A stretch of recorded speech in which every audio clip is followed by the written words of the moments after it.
हाँ गाइस, आज मैं आपको ये मशीन की पूरी जानकारी बताऊंगा कि ये मशीन कितने आरपीएम पे और कितने एचपी पे चलती है। और इसके लिए आप इस वीडियो को लाइक और सब्सक्राइब जरूर कर देना।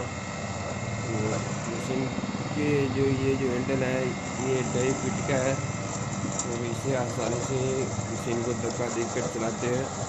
और इसके पीछे जो ये चद्दर लगा हुआ है, ये सेफ्टी चद्दर है, इससे अपने चलाने वाले के पत्थर की लगती नहीं है। और इसमें जो ये मोटर लगी हुई है, ये 1.5 HP 2900 RPM सिंगल फेस है। और इसके जो चारों टायर है, ये 4 इंची टायर है। और ये पूरी मशीन देसी मशीन है, ये वेल्डिंग वालों से बनाई है।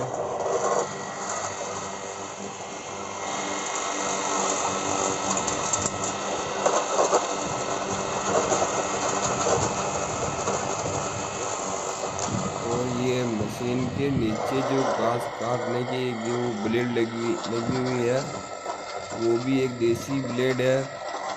वो एक पत्ती को पाना करके और उस पर दाल लगा के और नीचे सेट कर रखी है।